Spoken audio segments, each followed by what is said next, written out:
Hey YouTubers, Billy here from MMOsearch.com. I'm gonna be doing a little video first review of Hawken, a first-person mech-based shooter that has recently, somewhat recently been released. It's been an open and closed beta and such. I've played a little bit in the betas, and I just kind of jumped back on it. It's actually a really fun game in my book. I've had to give it a little bit of a chance, and I'm starting to really like certain elements of this game. It's a really unique game in my book. So here we go. I'm gonna go ahead and start it up and give you guys a first look into the actual game. So we're logging in here right now.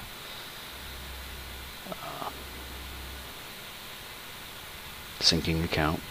Okay, so here we have our mechs. As soon as we log in, I just went with the basic CRT recruit. I've been leveling that up, but you also start off with the Rocketeer and the Scout, unless these are the ones that I had on the trial. There's a few that you can unlock for a trial for a few days or a few weeks, I'm not sure, but I think I tried these out in the previous betas, but I haven't really messed around with them too much. If we go to the shop, we can see the ones that we can unlock. They're surprisingly expensive. All things considered, it'll take a while until you can afford these, even if you do really good in games. And we can see there the Grenadier, whatever, is available to test drive. We also have various upgrades, not only as far as like performance, but they have aesthetic upgrades. I guess these little things here, I'm not sure if these actually will increase the performance of my mech at all, or just shoot out a different light. But as far as paint, you can paint everything. I haven't messed around with any of those. I think those actually require some form of actual currency, real life currency, transferred to the points they use. Here you also get points when you level up, kind of like a skill tree. You can choose where you want to throw your stat points into the offense, defense, or movement. I've put a good amount to offense, but I'm beginning to start to put more into movement and defense, so that I can repair quicker and stuff like that. That really gives you a tactical advantage as far as like when you're actually in team death matches and all the other stuff. So it's not all about just damage. As far as the controls in the video, this is a very good looking game when it's maxed out.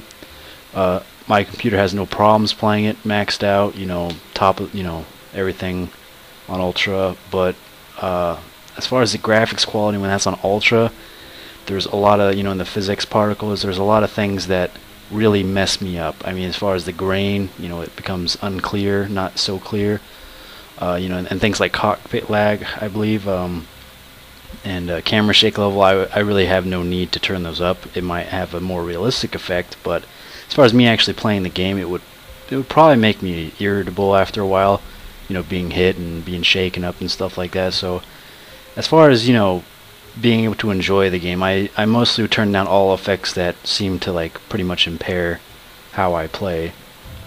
So even with a lot of these things taken off, it still looks really good and plays really good. You can change the certain things like cockpit dash color. I don't think those things will really mess with your gameplay too much, but everything else, I turn them down. Everything that will help prevent me from seeing as well or from turning as fast. So let's go ahead and join a game. You have the 2 training tutorials, but we're gonna go just to matchmaking. Join a team deathmatch. Make sure you pick your server, because mine was automatically set to US West, and I'm as far on the east as you can pretty much get. I'm in Florida, so we just want to make sure that we get the best ping and the best connection. Alright, so we've joined a lobby. I'm sure people will join after. Make sure you also pick your mech and hit launch. That was another thing. I was sitting here looking at my mech for about 10 minutes one time, and I was like, how come the game's not starting? You have to hit launch. So here we're running around inside of our mech, the CRT recruit. There's things you have to keep conscious about, which is your fuel. If you can see me using it right now, as I dash, a little orange knob goes down as I dash and as I levitate or use my booster to rise into the air.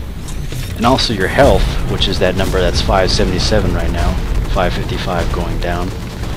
Keep conscious of that, so of course you don't die. Two main weapons on this. The left, obviously the left click, shoots a little assault rifle, not very powerful, but it's pretty much what I use to peck at people from long distances.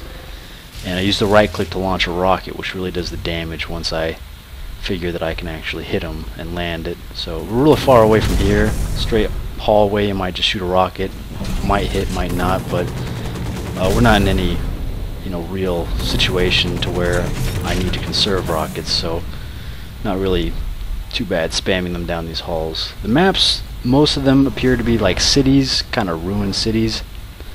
A lot of objects you can hide behind. It's a really nice kind of manhunt style I guess atmosphere going on. It's really cool. You have multiple levels, multiple things to hide behind. I really enjoyed the level designs on here as well. Another thing I noticed too is to not get over, not to take on more than you can chew. Like right here, I just got hit. There was a few guys behind them. I'm bailing.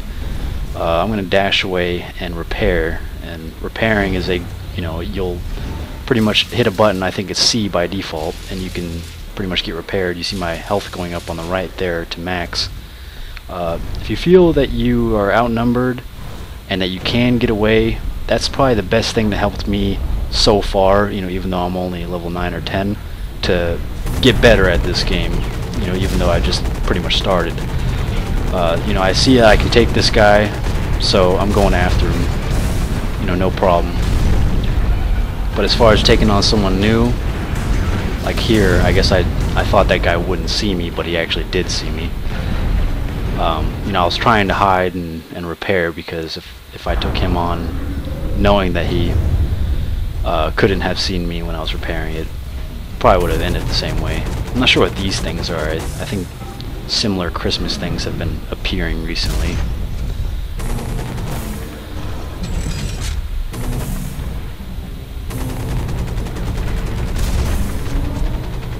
Yeah, pot-shotting, a great way for me to stay alive and get kills.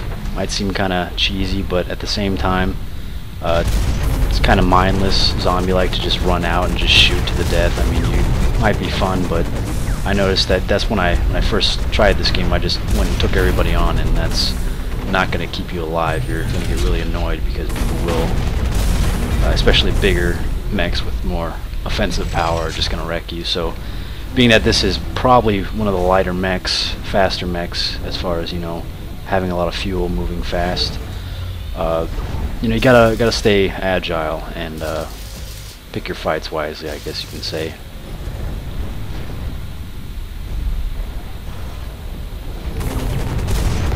The controls in this game, when I saw the trailer, before the game actually came out, I thought it would play a little differently. Like I said, I had to turn a lot of the things down. I'm not sure if it's just each mech has a different crosshair or something like that, but I noticed a lot of things were taking up the screen, and until I really got used to seeing what was what, it was kind of, it was a little too much at first. I was kind of having a hard time seeing the enemies, but yeah, I mean, that ended really pretty quickly after about an hour of playing. I realized what everything was, and I could see things better, and didn't have a problem like fighting. Alright, so I guess I'm probably getting, I'm getting ganged here. There's a few people. I pretty much accepted that there was nowhere to go here, and that I probably was going to die anyway, so I just committed suicide, killing him in the process with my rocket. But sometimes you have to make quick decisions as to if you're able to repair. Do you have time? Or is your gun overheating? Should you run and let that cool down? There's a lot of strategical things in this game that I'm starting to enjoy. The radar is also a really helpful part of this game. I believe it might just be when they're moving. I believe it's just when they're moving, but their opponents are pretty much always moving.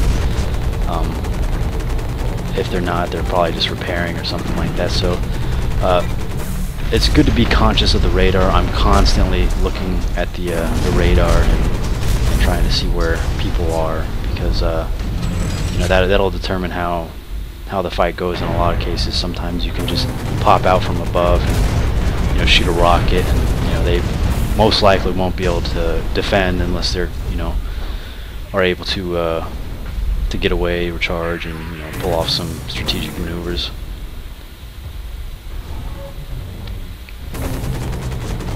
So yeah, this is it's my first impressions of the game. The graphics are real nice.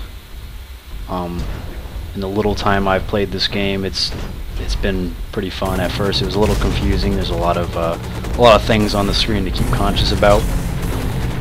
But I would definitely recommend this to anybody who is interested in a new kind of, I would say, skill-based shooter. I mean, there's a lot to this game besides just aim and reaction time.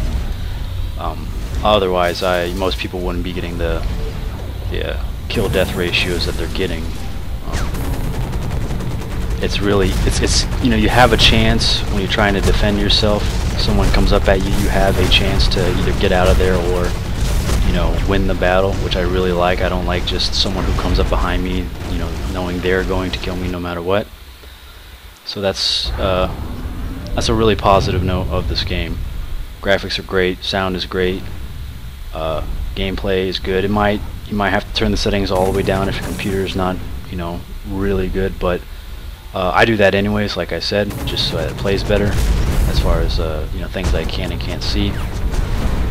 So, like I said, this game's free. They do have certain options to buy things, and, you know, kind of like a microtransaction sort of store, which, you know, it's expected they got to make their money somehow. But you could still, you know, come out on top. I mean, I'm in a game with similar levels, and I think this game I ended up coming out something like 26-4.